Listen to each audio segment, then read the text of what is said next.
My mill secretly DNA tested all 3 of my kids, then called me garbage at a restaurant when she found out my oldest daughter isn't my husband's. She had no idea about the truth behind it. I never thought I'd be writing this post, but I need to get this off my chest. I'm Laura, 43F, and I've been married to Davis, 46M, for 23 years. We have 3 kids, Angie, 17F, Jack, 15M, and Sammy, 8F.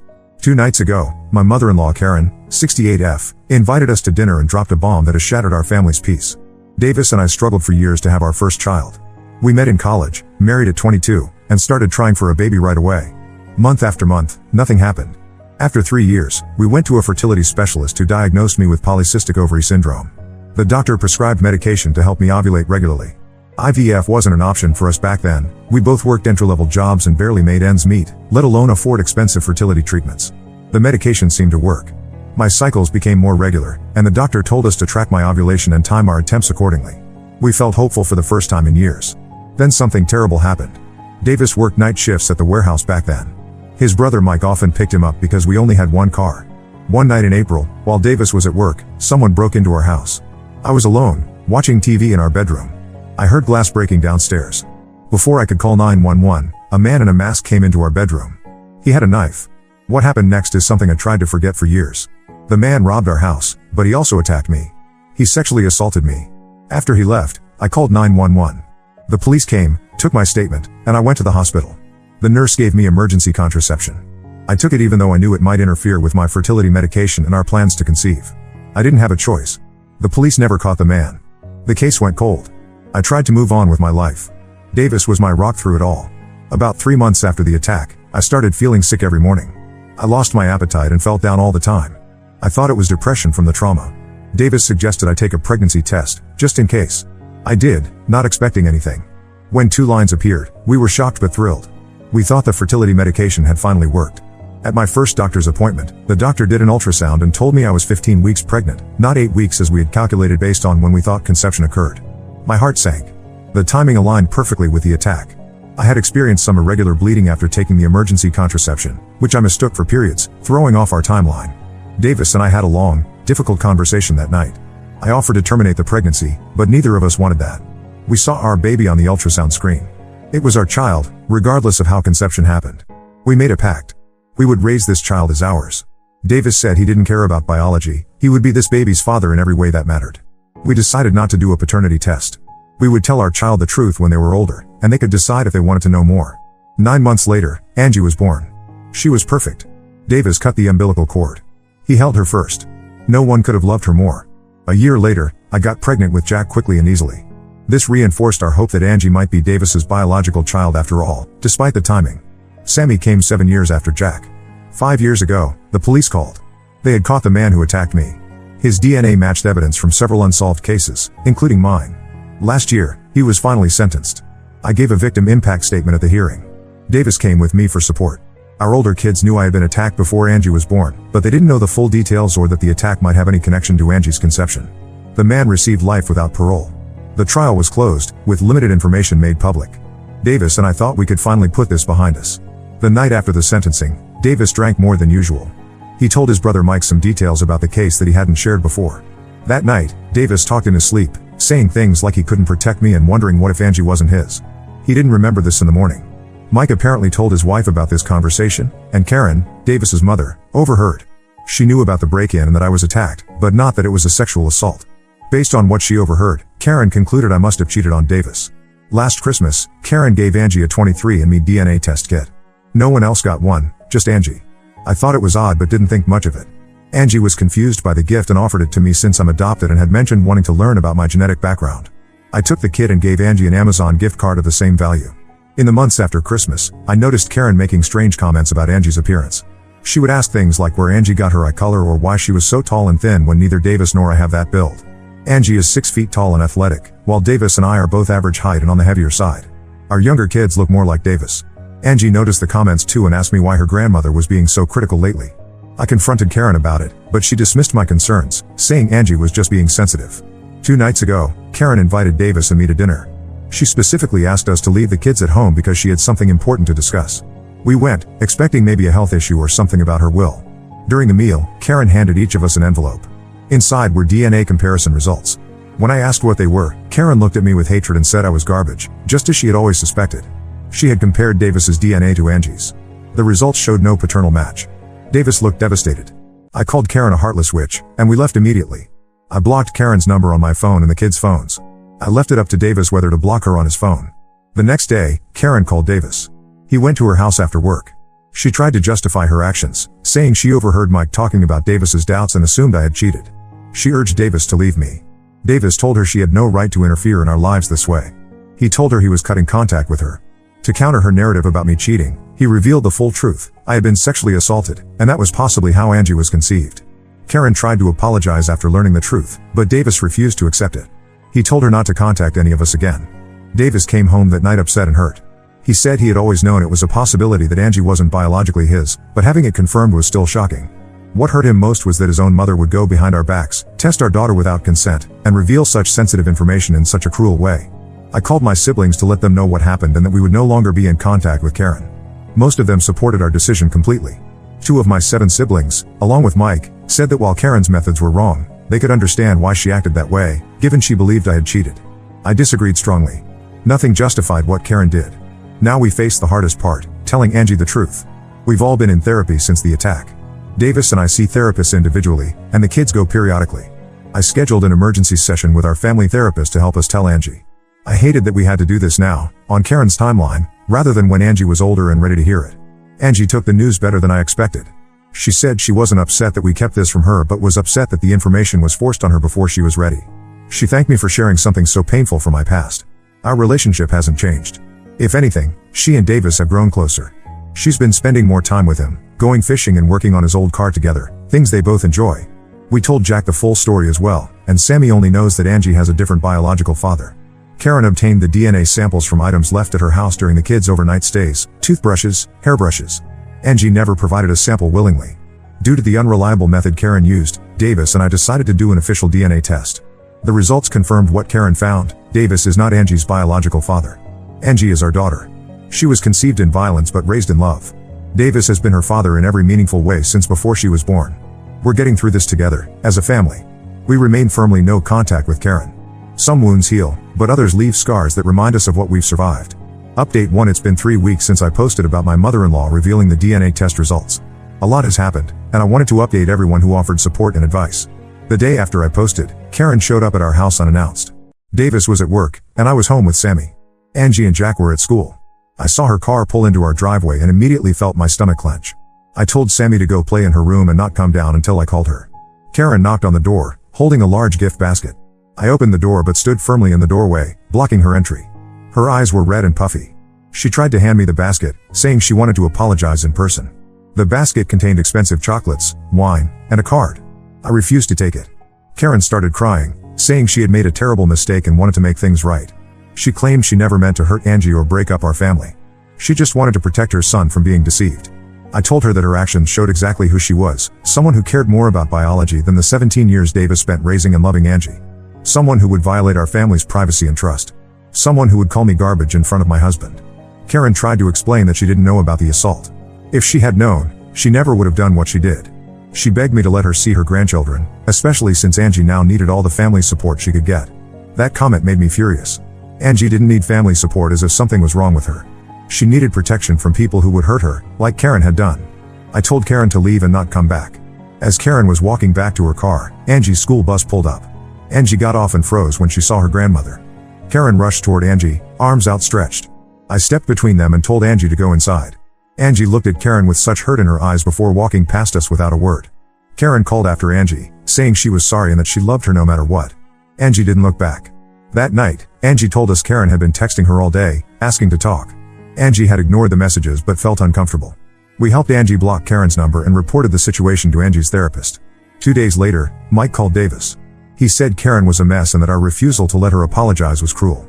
Davis told Mike that Karen had lost the right to be part of our lives when she decided to interfere in such a destructive way. Mike revealed something disturbing. Karen had not just tested Angie's DNA against Davis's. She had somehow obtained samples from all 3 children and tested them. Jack and Sammy's tests confirmed Davis was their father. Karen had planned to use this information to convince Davis that I had specifically deceived him about Angie, while being faithful during the other pregnancies.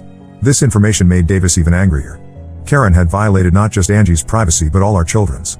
A week after Karen's visit, Angie came home from school upset.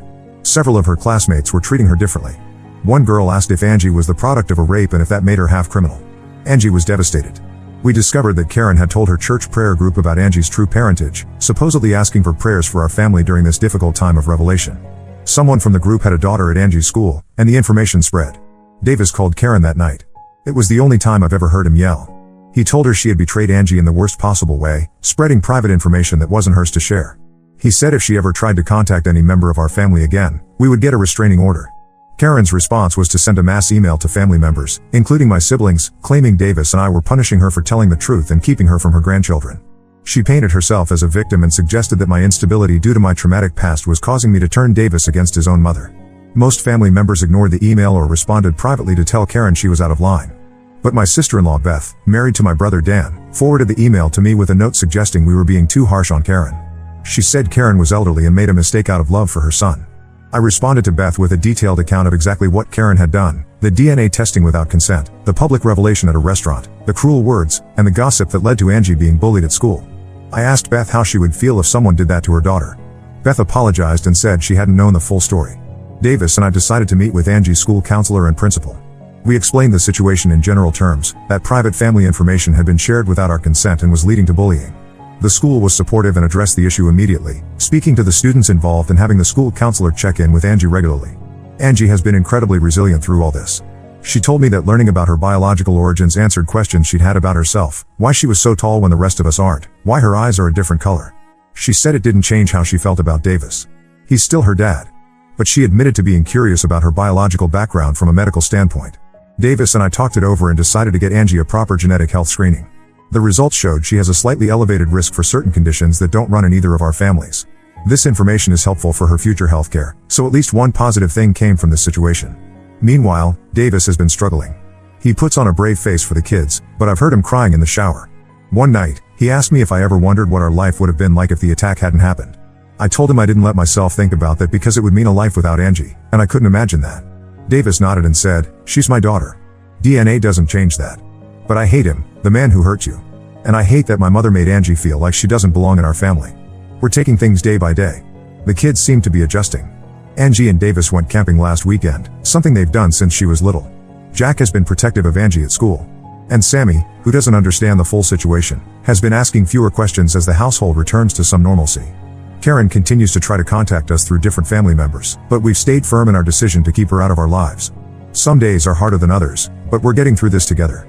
Update 2: It's been 2 months since my last update, and I wanted to share what's happened since then. About 3 weeks after my last post, we received a letter from an attorney representing Karen. The letter demanded grandparent visitation rights with all 3 children, claiming that our sudden termination of Karen's relationship with her grandchildren was harmful to them. Davis and I consulted a family lawyer. She informed us that in our state, grandparents can seek visitation rights under certain circumstances, but they need to prove that losing contact with the grandparent would harm the child's well-being. The lawyer advised us to document all of Karen's harmful actions, including the unauthorized DNA testing and the sharing of private information that led to Angie being bullied. The situation became more complicated when we discovered that Karen had been contacting Angie through a school friend's phone. Angie hadn't told us because she didn't want to make things worse. Karen had been telling Angie that Davis and I were being unfair, that she had a right to know her grandmother, and that she should convince us to allow Karen back into our lives. Angie finally showed us the messages after Karen suggested they meet secretly at a mall. Angie was uncomfortable with the idea but felt guilty about the situation. We reassured Angie that she had done nothing wrong and that Karen's behavior was inappropriate. We arranged another meeting with the school, explaining the new development. They were supportive and helped ensure that students knew not to pass messages or phones to Angie from her grandmother. Then something unexpected happened. Mike, Davis's brother, came to our house one evening. He asked to speak with Davis and me privately. Once we were alone, Mike broke down. He apologized for his role in the situation, admitting that he had helped Karen obtain the DNA samples. Karen had convinced him that she only wanted to confirm Davis was the father of all 3 children to put her mind at ease after overhearing the sleep-talking incident. Mike said he never imagined Karen would reveal the results the way she did.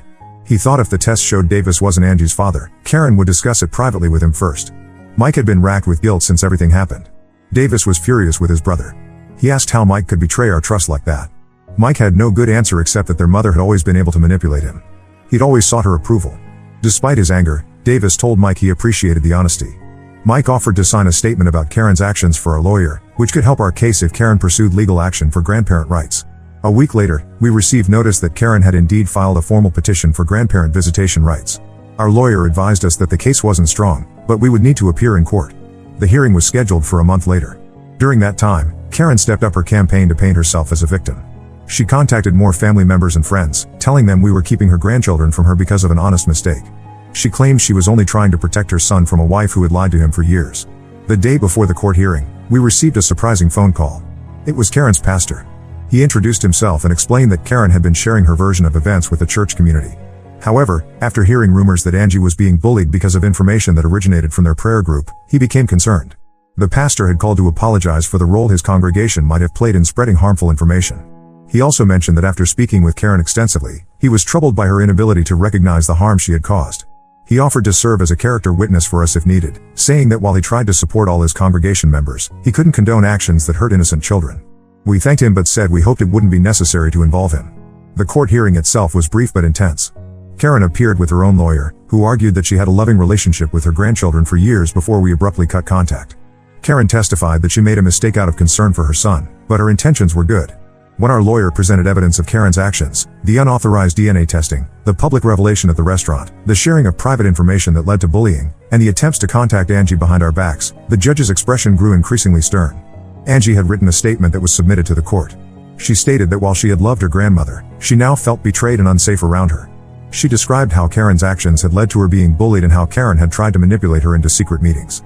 The judge ruled against Karen's petition, stating that her actions showed a disregard for the children's well-being. He issued a temporary restraining order preventing Karen from contacting any of us for 6 months, after which the situation would be re-evaluated. Karen broke down in the courtroom. As we were leaving, she called out to Davis, asking how he could do this to his own mother. Davis didn't respond.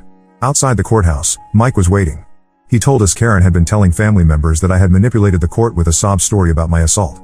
Davis told Mike to make sure Karen understood that if she continued spreading lies or trying to contact us, we would pursue more permanent legal action. That night, Davis and I talked about how the situation had affected our family. Despite the stress and pain, we agreed that in some ways, it had brought us closer together. Angie and Davis's bond had strengthened. Jack had shown maturity beyond his years in supporting his sister. Even Sammy seemed to understand, in her 8-year-old way, that family is about love and protection, not just blood. Davis admitted something he'd been keeping to himself. For years, he had occasionally wondered about Angie's paternity but had pushed those thoughts away. The DNA test results, while shocking in how they were revealed, had also brought a strange sense of clarity. The question that had lingered in the back of his mind was answered. Angie wasn't biologically his, but that didn't change how he felt about her. If anything, it made their relationship more special because it was chosen, not dictated by genetics. We're still healing, but each day gets a little easier. Angie's school situation has improved. The bullying stopped after the school's intervention, and Angie has found support among her true friends who don't care about her origins. As for Karen, we haven't heard from her directly since the court hearing. Mike tells us she's still upset but seems to finally understand that her actions have consequences. Whether our relationship with her can ever be repaired remains to be seen. For now, we're focused on healing our family. Update 3. It's been 6 months since my last update, and I wanted to share a final update on our situation with Karen. The temporary restraining order expired last month. In the days leading up to its expiration, Davis and I discussed what to do next. We decided not to pursue an extension unless Karen attempted to contact us again. 2 weeks after the order expired, we received a letter from Karen. It wasn't sent through a lawyer this time, just a regular envelope with her handwriting. Inside was a 5-page handwritten letter addressed to both of us. Unlike her previous attempts at communication, this letter contained no justifications or excuses. Karen acknowledged that what she did was wrong on every level. She wrote that she had been seeing a therapist since the court hearing, which had helped her recognize her controlling behavior and lack of boundaries. Karen wrote that while she hoped someday we might allow her back into our lives, she understood if that never happened. She said she would respect our decision either way. The most significant part of the letter was addressed to Angie. Karen asked if we would pass along her apology to Angie. She took full responsibility for the pain she caused and acknowledged that she had betrayed Angie's trust in an unforgivable way. Davis and I discussed the letter for several days before deciding how to respond. We agreed to show Angie the letter and let her decide if she wanted any contact with her grandmother. Angie read the letter carefully. She didn't say anything for a while after reading it. Then she asked if Karen had really been going to therapy or if this was just another attempt to manipulate us. It was a fair question, and we didn't have an answer. Angie decided she wasn't ready to have Karen back in her life. She said maybe someday, but not now.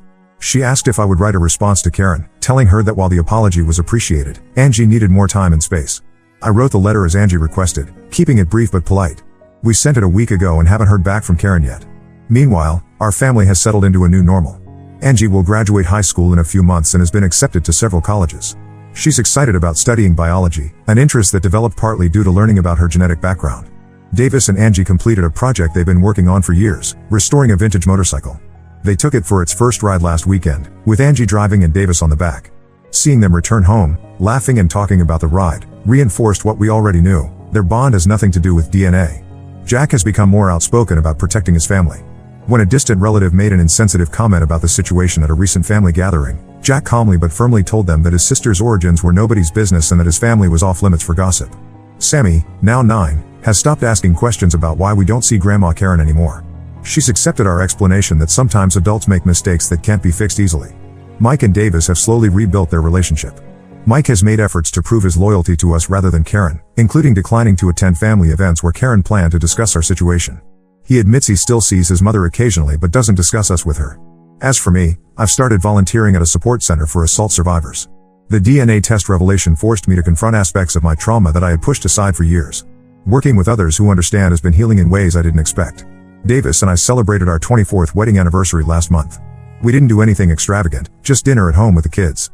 After the kids went to bed, Davis gave me a card that said, "Thank you for our family." Simple words that meant everything. I don't know if we'll ever have a relationship with Karen again. Maybe time will heal these wounds, or maybe some breaks can't be repaired. What matters is that our family, Davis, Angie, Jack, Sammy, and me, remains intact. We've weathered this storm together, and I believe we've come out stronger for it. Angie said something the other day that stuck with me.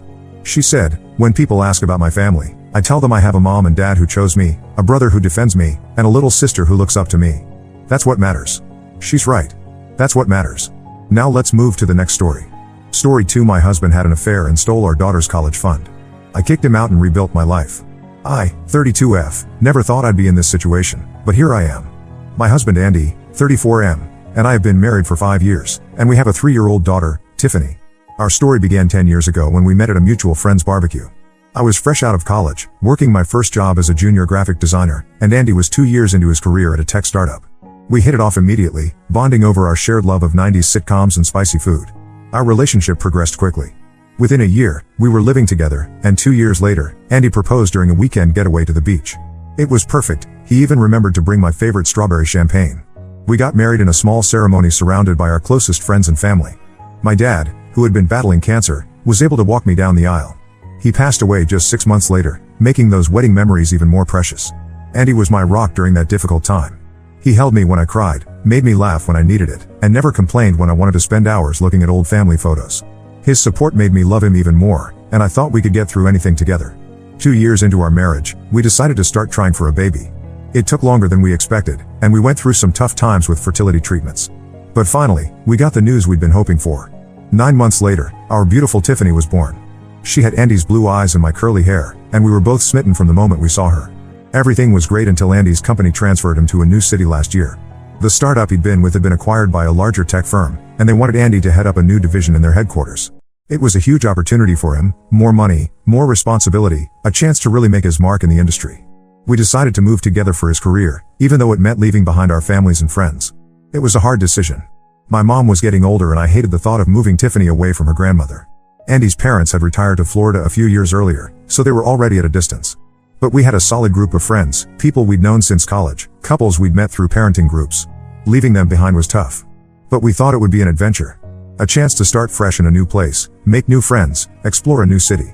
We sold our starter home, the one we'd lovingly renovated together over weekends and holidays, and bought a bigger house in the new city. It had a yard for Tiffany to play in and an extra bedroom we talked about turning into a nursery for a future sibling for her. At first, things were okay. Andy was busy with his new job, working long hours to prove himself in his new role.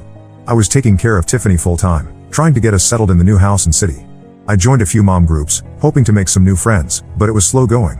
I missed the easy camaraderie I'd had with my old friends, the inside jokes and shared history. But about 6 months ago, Andy started acting strange. He was working late more often, always on his phone, and seemed distant. When he was home, he was distracted, often staring at his phone or laptop instead of engaging with Tiffany and me. Date nights, which we'd always prioritized even after Tiffany was born, became less frequent and then stopped altogether. I tried to talk to him about it, but he just brushed it off as work stress. He said the new position was more demanding than he'd expected, that he was under a lot of pressure to deliver results. I wanted to be supportive, remembering how he'd been there for me when my dad died, so I tried to be patient. Then, 2 months ago, I found out why he'd really been so distant. Andy had been having an affair with his coworker, Sammy, 29F. I discovered it in the most cliché way possible. A text message popped up on his phone while he was in the shower. "Can't wait to see you later, babe. Last night was amazing." I was devastated. When I confronted him, he broke down and confessed everything. He said it started as just friendship. Sammy was new to the company too, and they bonded over being the new kids in the office. They started having lunch together, then drinks after work. He swore he never meant for it to go further, but one night, after a particularly stressful day at work, one drink led to another, and he swore it was over and begged for forgiveness. He said he'd made a terrible mistake, that he loved me and Tiffany more than anything. He promised to do whatever it took to make things right. I was torn. On one hand, I loved Andy. We'd been through so much together, the joy of our wedding, the pain of losing my dad, the struggle to conceive Tiffany, the excitement of starting our life in a new city. He was the father of my child, the man I'd planned to grow old with. And I wanted to keep our family together for Tiffany's sake. She adored her daddy, and the thought of breaking her heart was almost as painful as Andy's betrayal. On the other hand, I felt completely betrayed. This wasn't just a one-night stand, a drunken mistake. This was an ongoing affair. He'd been lying to me for months, coming home to me and Tiffany after being with another woman. How could I ever trust him again? After a lot of thought, I decided to give him another chance, but with conditions. He had to change jobs. I couldn't stand the thought of him working with Sammy every day. He had to go to marriage counseling with me. We clearly had issues we needed to work through. And he had to be completely transparent about his whereabouts and communications. No more passwords on his phone, no more secret late nights at the office. And he agreed to everything. He found a new job at a different company, started counseling with me, and even gave me access to his phone and email. For a while, things seemed to be improving. We were talking more, spending time together as a family, and slowly rebuilding trust. The counseling was helping us communicate better, and I started to hope that maybe we could get through this. But last week, everything fell apart again. I was using Andy's laptop to check our joint bank account when I noticed some strange transactions. There were several large withdrawals and transfers to an account I didn't recognize. At first, I thought it might be a mistake, or maybe even fraud. But when I dug deeper, I found emails between Andy and Sammy discussing their plans to move in together. It turns out, Andy never ended the affair. He had been lying to me this whole time, pretending to work on our marriage while secretly planning to leave me for Sammy. He had been siphoning money from our joint account to set up a new life with her. All those late nights at his new job? He was with Sammy. The marriage counseling? Just a show to keep me from suspecting anything. I confronted Andy as soon as he got home. He didn't even try to deny it this time. He just said he was sorry, but he loved Sammy and wanted to be with her. He said he had been trying to find the right time to tell me, but couldn't bring himself to do it. He claimed he still cared about me and Tiffany, that he never meant to hurt us, but he couldn't deny his feelings for Sammy any longer. I'm devastated and angry. Not just because of the affair, but because of all the lies and manipulation. He let me believe we were fixing things, all while planning his exit. I feel like such a fool for trusting him again. All those hours in counseling, all the tears I shed, all the effort I put into rebuilding our relationship, it was all for nothing. Now, I'm left to pick up the pieces. I've kicked Andy out and I'm planning to file for divorce. But I'm scared about the future. I'm in a city where I have no real support system, with a young child to care for, and now I find out our finances are a mess because of Andy's deception. The money he took was meant to be Tiffany's college fund. We've been saving since before she was born, wanting to give her the best start in life. And now a big chunk of it is gone. I don't know how to tell Tiffany that her daddy isn't coming home. She's only 3, but she's smart and perceptive. She already knows something is wrong. She keeps asking where daddy is, why he isn't coming to tuck her in at night. How do I explain to her that the father she adores has chosen another woman over us? I don't know how I'm going to manage as a single mom in a place where I have no friends or family. My mom is too old to travel easily, and all our old friends are back in our hometown. I gave up my career to move here for Andy's job, and now I'm left with a gap in my resume and an industry that's moved on without me. I'm angry at Andy for putting us in this situation, but I'm also angry at myself for not seeing through his lies. Were there signs I missed? Should I have known better than to trust him again after the first betrayal? I keep replaying every conversation, every interaction in my head, wondering if I could have done something differently. I guess I'm looking for advice on how to move forward. How do I explain this to Tiffany? How do I start rebuilding my life? Has anyone been through something similar? Any words of wisdom would be appreciated. I feel so alone and overwhelmed right now, and I could really use some support. Update 1. It's been a month since my last post, and a lot has happened. First, I want to thank everyone for their kind words and advice. Your support really helped me during those first difficult days when I felt like my world was falling apart. After kicking Andy out, I immediately contacted a lawyer. A friend from one of the mom groups I'd joined recommended her, saying she'd helped her through her own divorce a few years ago. The lawyer advised me to freeze our joint accounts to prevent Andy from taking more money. I'm glad I did because Andy tried to make another large withdrawal the next day. Apparently, he and Sammy had put a deposit down on an apartment together and he was trying to get money for furniture. I also started gathering evidence of Andy's affair and financial deception. The lawyers said this would be crucial for the divorce proceedings and custody arrangements. It was painful going through all the emails and bank statements, seeing in black and white how long Andy had been lying to me. But it also made me even more certain that I was making the right decision. There were messages going back months, long before I first confronted him about the affair. He and Sammy had been planning their future together while he was sitting across from me in marriage counseling, promising to work on our relationship. Telling Tiffany was the hardest part. How do you explain to a 3-year-old that her daddy doesn't live with us anymore? Following the advice of a child psychologist, I explained that daddy made some bad choices and wouldn't be living with us anymore, but that both of us still love her very much. She's been having a hard time understanding, and it breaks my heart to see her ask for Andy every day. She's been having nightmares and has started wetting the bed again, things she hadn't done in over a year. The psychologist says this is normal, that she's processing her emotions the only way she knows how, but it's still hard to watch my little girl struggle like this. As for Andy, he's been trying to backpedal. When he realized I was serious about the divorce, he suddenly changed his tune. He claims he made a mistake, that he got caught up in the excitement of a new relationship but now realizes what he'd be losing. He says he wants to work things out, that he'll do anything to keep our family together. But I'm not falling for it this time. I told him all communication needs to go through our lawyers unless it's about Tiffany. Sammy, Andy's affair partner, actually reached out to me. She claimed she had no idea Andy was still with me and thought we were already separated. According to her, Andy told her our marriage had been over for months and we were just trying to figure out the logistics of separating. She apologized profusely, saying she never meant to be the other woman. I'm not sure if I believe her, but it doesn't really matter at this point. The damage is done, regardless of what she did or didn't know. On a more positive note, I've started looking for a job. It's been years since I worked, having been a stay-at-home mom since Tiffany was born. Before that, I was a graphic designer, but the industry has changed so much in the last few years that I feel completely out of touch. I've been taking some online courses to brush up on my skills and learn the new software that's become standard since I left the workforce. It's been challenging, especially trying to find time to study while taking care of Tiffany, but it feels good to be doing something proactive. I've had a few interviews, mostly for entry-level positions that I'm probably overqualified for, but I'm trying not to be too picky. I need to become financially independent, and I figure any job is a good starting point. I'm hopeful something will come through soon. In the meantime, I've picked up a few freelance design jobs through some online platforms. It's not much, but it's helping to keep us afloat and it's good for my portfolio. I've also reached out to some mom groups in the area. It's been nice to connect with other women, some of whom have been through similar situations. They've been a great source of support and practical advice. One of the moms, Lisa, has become a real friend. Her son is in the same preschool class as Tiffany, and she's been through a divorce herself. She's been an incredible help, offering to watch Tiffany when I have job interviews and just being there to listen when I need to vent. My parents offered to let Tiffany and me move back home with them. It's tempting, especially for the support, but I'm hesitant to uproot Tiffany again so soon. She's already dealing with so much change, and I worry that moving her away from her preschool and the few friends she's made here would be too much. For now, I'm trying to make it work here. But I haven't ruled out moving back home in the future, especially if I can't find a job here soon. The divorce proceedings have started, and it's going to be a long process. Andy is contesting the division of assets, claiming he shouldn't have to split everything 50-50 since he was the primary earner. He's trying to claim that the money he took from our joint account was his to begin with since he earned it. My lawyer assures me we have a strong case, especially given his infidelity and financial deception. She says that in our state, the fact that I gave up my career to support his and to raise our child will be taken into consideration. It's been a roller coaster of emotions. Some days I feel strong and determined, ready to take on the world as a single mom. Other days I can barely get out of bed, overwhelmed by grief and fear about the future. But I'm taking it one day at a time and focusing on what's best for Tiffany and me. I'm trying to establish new routines for us, to create a sense of stability in the midst of all this chaos. I've also started seeing a therapist myself. It's helping me process my feelings about Andy's betrayal and rebuild my self-esteem. I realize now that I had lost a lot of myself in our marriage, especially after we moved for Andy's job.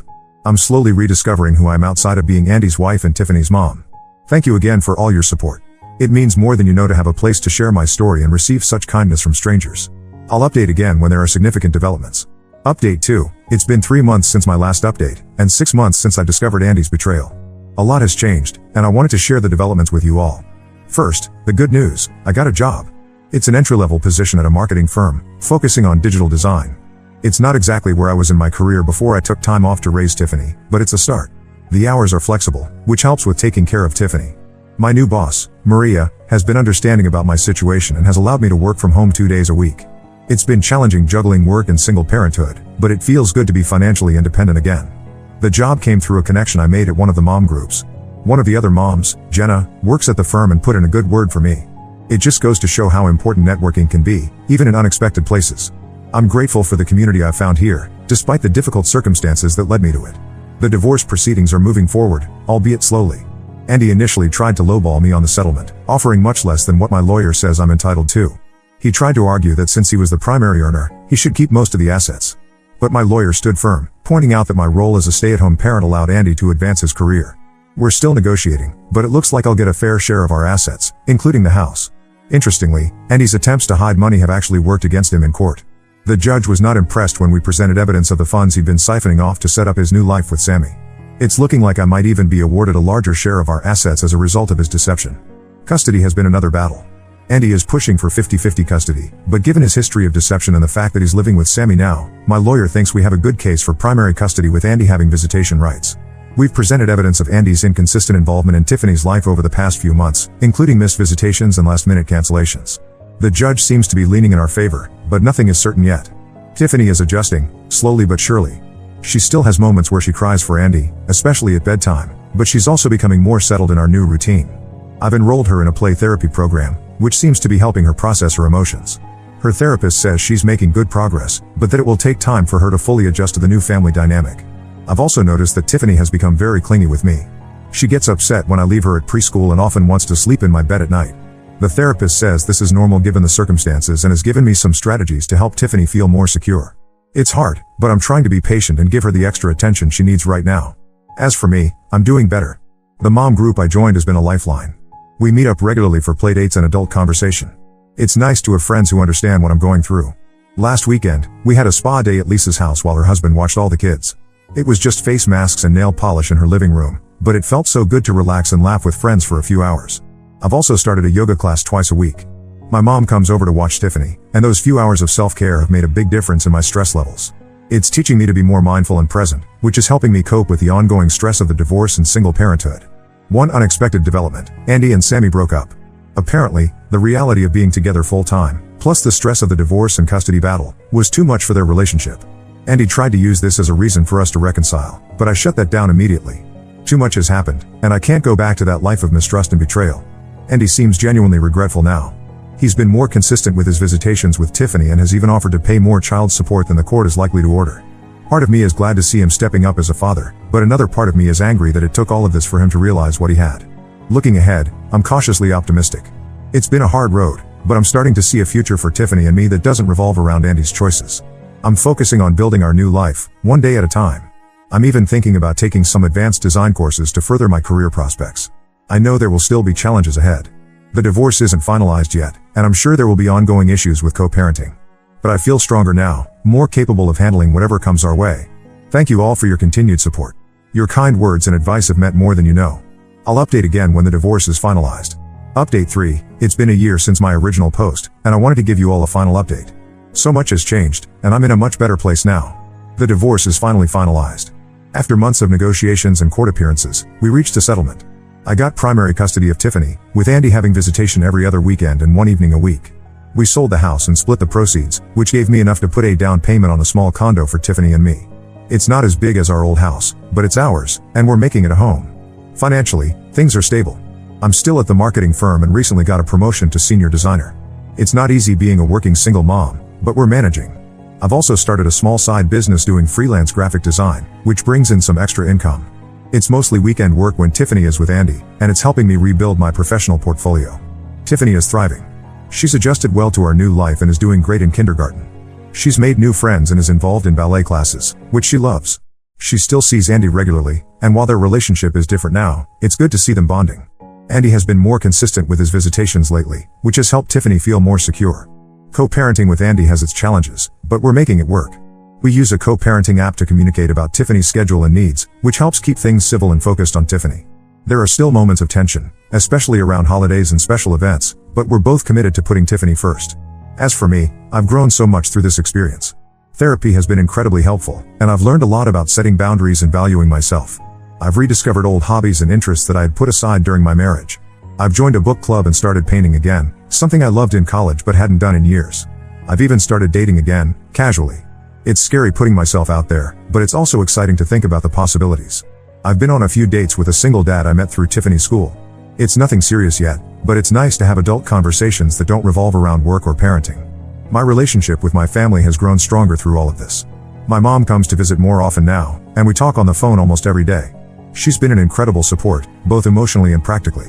And I've reconnected with old friends from before I moved away. Modern technology makes it easier to stay in touch, and I'm grateful for these renewed connections. Andy and I have reached a place of civil co-parenting. It's not always easy, and there are still moments of resentment and hurt, but we're both committed to putting Tiffany first. Andy has apologized multiple times for his actions, and while I'll never forget what happened, I'm learning to forgive for my own peace of mind. Looking back, I can't believe how much has changed in a year. There were moments when I thought I wouldn't make it through, but here I am, stronger and happier than I ever thought possible. I've learned that I'm more resilient than I ever knew, and that it's okay to ask for help when you need it. To anyone going through something similar, know that it does get better. It's not easy, and there will be tough days, but you're stronger than you think. Surround yourself with support, focus on self-care, and take it one day at a time. Thank you all for being part of this journey with me.